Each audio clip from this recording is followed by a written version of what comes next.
आप लोगों का स्वागत है इस नई कक्षा में। आज की कक्षा में मैं आप लोगों को केमिस्ट्री जो है पढ़ाने वाला हूँ और अपने YouTube चैनल पर पहली बार मैं आपको एजुकेशनल साइकोलॉजी के अलावे किसी सब्जेक्ट को पढ़ा रहा हूँ। और यह जो केमिस्ट्री की क्लास है यह किनके लिए उपयोगी है तो मैं बता देता हूँ। जो STET की परीक्षा में शामिल होंगे, जो CTET पेपर 2 की परीक्षा में शामिल होंगे, ठीक है। और इनके अलावे आप यदि किसी भी कम्पिटिटिव एग्ज़ाम, रेलवे, SSC इस सब में शामिल हो रहे हैं तो सबके लिए यह एक समान रूप से उपयोगी है। देखिए, केमिस्ट्री जो है एक ऐसा सब्जेक्ट है ना जिसमें सामान्यतः विद्यार्थियों को डर लगता है। मैथ, फिजिक्स, केमिस्ट्री में थोड़ा ज़्यादा डर जो है वो केमिस्ट्री से ही बच्चों को लगता है, छात्रों को लगता है। और इसके पीछे जो सबसे बड़ा कारण है वह यह है कि केमिस्ट्री का जो लैंग्वेज है ना, उस लैंग्वेज को क्लियर कंसेप्ट के रूप में जो छात्र है वह उसको नहीं समझ पाते या समझने की कोशिश नहीं करते।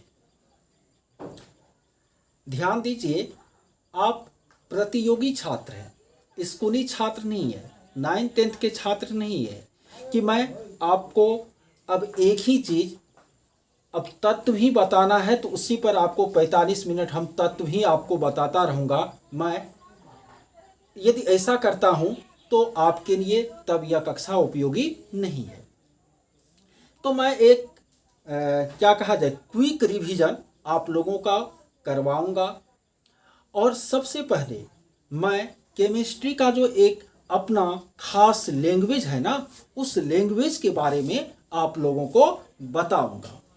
और केमिस्ट्री का लैंग्वेज यदि आपको समझना है तो आपको तत्व समझना होगा, उनके संकेत समझने होंगे, यौगिक समझना होगा, उनके सूत्र समझने होंगे। और केमिस्ट्री में क्या होता है तो दो पदार्थ कॉम्बिनेशन करके नए पदार्थ का निर्माण करता है ना। Study of transformation of matter is called chemistry. पदार्थों में परिवर्तन का अध्ययन ही रसायन विज्ञान है। तो आपको वो भी पढ़ना होगा। और भाग जो लेते हैं संयोग में, वह या तो तत्व लेते हैं या यौगिक लेते हैं, फिर नए पदार्थ बनाते हैं। तो ये बनाने की प्रक्रिया को रासायनिक अभिक्रिया कहते हैं। और इस रासायनिक अभिक्रिया में जो अभिकारक और उत्पाद है उसको यदि संकेत और सूत्र की सहायता से हम लिख देते हैं तो वह रासायनिक समीकरण कहलाता है। तो संकेत, सूत्र, समीकरण पर यदि आपकी पकड़ हो गई तो आपको केमिस्ट्री को पढ़ना और समझना काफ़ी आसान हो जाएगा और बहुत ही रोचक लगेगा आपको केमिस्ट्री। चलिए हम लोग शुरू करते हैं। देखिए, इस दुनिया में जितने भी पदार्थ हैं, मैटर है, ठीक है। मैटर क्या है, पदार्थ क्या है, आप लोग अच्छी तरह जानते हैं कि जिसमें कुछ न कुछ द्रव्यमान होता है और जो कुछ न कुछ स्थान छेदता है वह क्या है, आपको पदार्थ है। आपका शरीर एक पदार्थ है, या कलम या मार्कर एक पदार्थ है, मोबाइल एक पदार्थ है, हवा एक पदार्थ है, पानी एक पदार्थ है। जो कुछ भी आप देख रहे हैं जिसमें द्रव्यमान है और जो कुछ न कुछ स्थान छेदता है वह क्या है, पदार्थ। इस पदार्थ को जो है अब कई दृष्टिकोण से जो है क्लासिफाइड किया गया है। जैसे भौतिक गुण के आधार पर पदार्थ का 5 रूप होता है: तत्व, यौगिक, मिश्रण, प्लाज्मा और बोस-आइंस्टाइन कंडेंसेट।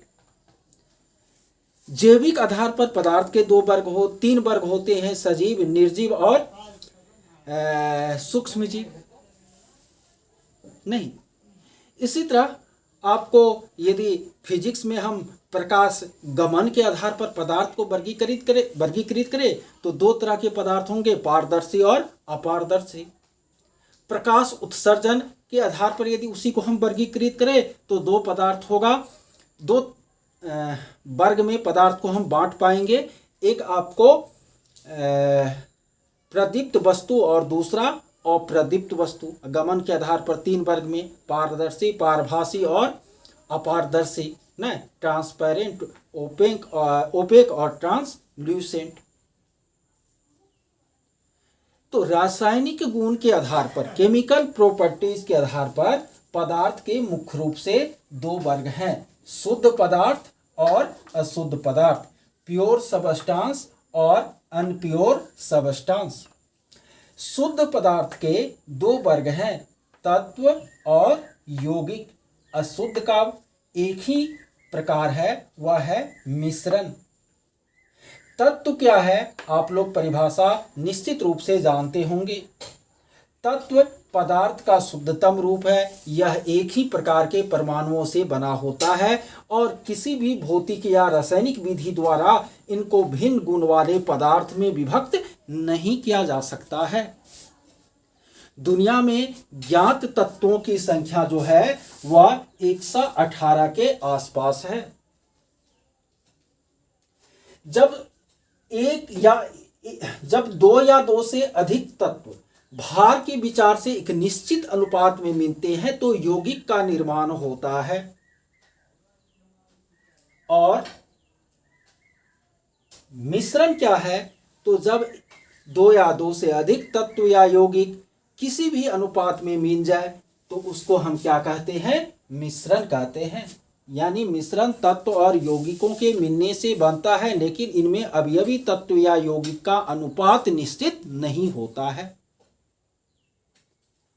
तत्व 118 है के आसपास है।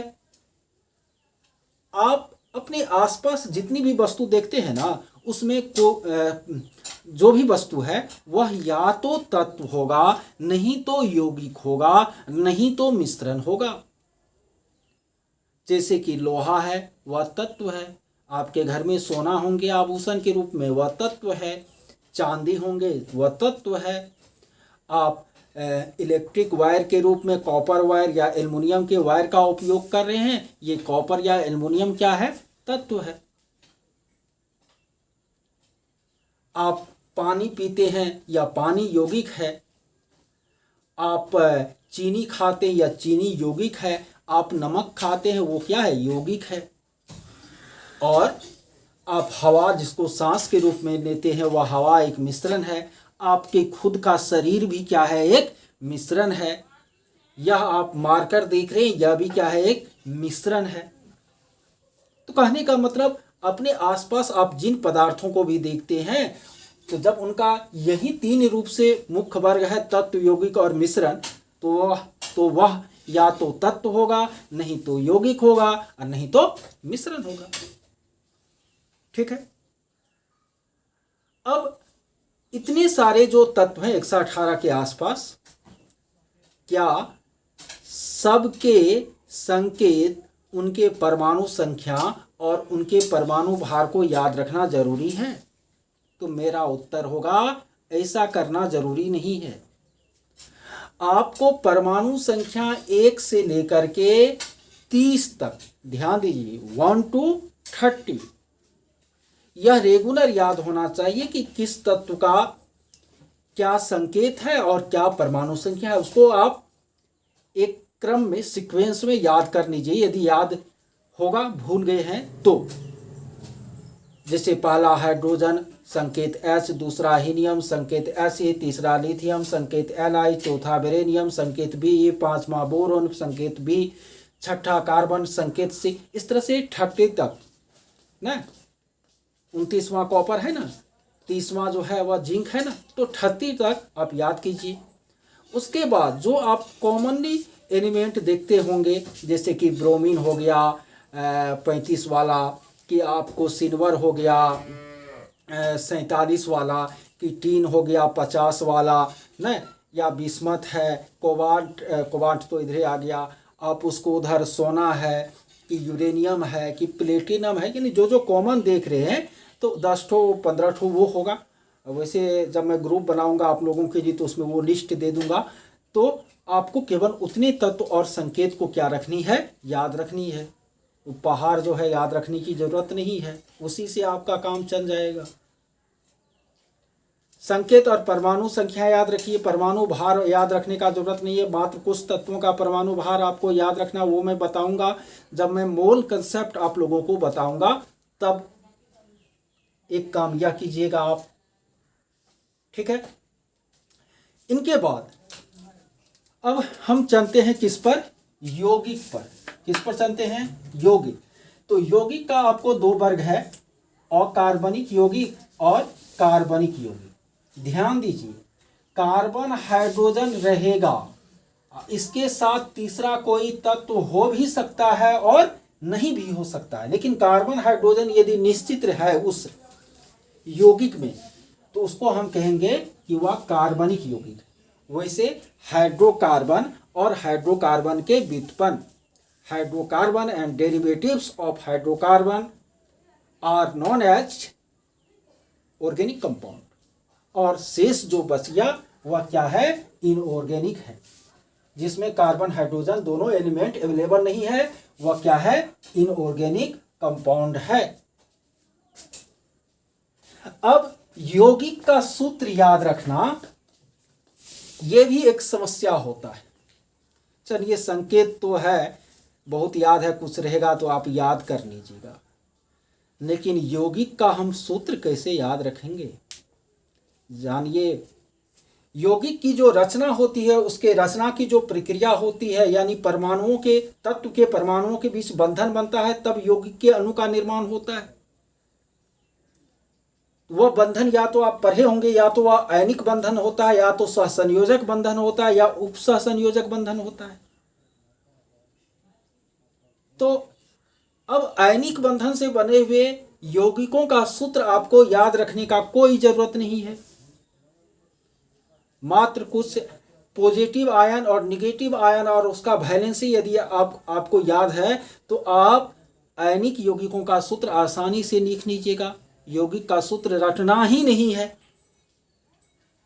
मैं तो पढ़ाई में रटने का बहुत विरोध करता हूं। मैं बताऊंगा अगली कक्षा में कि यौगिक का सूत्र कैसे हम लोग लिखेंगे ना, आयनिक बॉन्ड से बने, कोवैलेंट बॉन्ड से बने और कोऑर्डिनेट बॉन्ड से बने जो कंपाउंड है उसका हम कौन कौन सा फार्मूला याद रखें कंपटीशन की दृष्टि से, और उस फार्मूला का फॉर्मेशन कैसे करें, ये मैं बताऊंगा आप लोगों को। और फिर समीकरण लिखना भी आपको मिनटों और सेकेंडों में बताऊंगा, और उसको बैलेंस करना, जिससे कि आपको ये लैंग्वेज ऑफ केमिस्ट्री की समझ आ जाए। तो फिर केमिस्ट्री आपको जब आगे पढ़ाऊंगा तो वो कक्षा आपके लिए बहुत ही रोचक हो।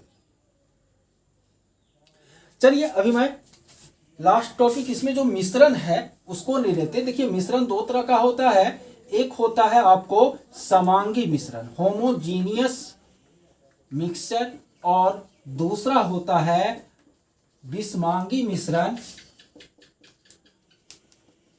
हेट्रोजीनियस। तो जिसमें अवयवी तत्व आपको नंगी आंखों से नहीं दिखाई पड़े तो वह है समांगी मिश्रण, और जिसमें अवयव जो है नंगी आंखों से दिखाई पड़े तो वह है विषमांगी मिश्रण। आप पानी में चीनी को खूब अच्छा से घोल लीजिए, क्या आपको चीनी का कण दिखेगा, पानी का कण दिखेगा? शुद्ध पानी का कण नहीं दिखेगा, और न ही चीनी का कण दिखेगा। दोनों एक दूसरे से इस तरह घुल मिल जाता है कि आप उसको अपनी खुली आंख, क्या बड़े शक्तिशाली से शक्तिशाली सूक्ष्मदर्शी से भी देखने में सक्षम नहीं होती। तो चीनी और पानी का मिश्रण, नमक और पानी का मिश्रण समांगी मिश्रण का उदाहरण है, होमोजीनियस मिक्सचर का उदाहरण है। वहीं मिट्टी और बालू को मिला दीजिए, नमक और गेहूं को मिला दीजिए, वह क्या है आपको विषमांगी मिश्रण है, हेट्रोजीनियस मिक्सचर है।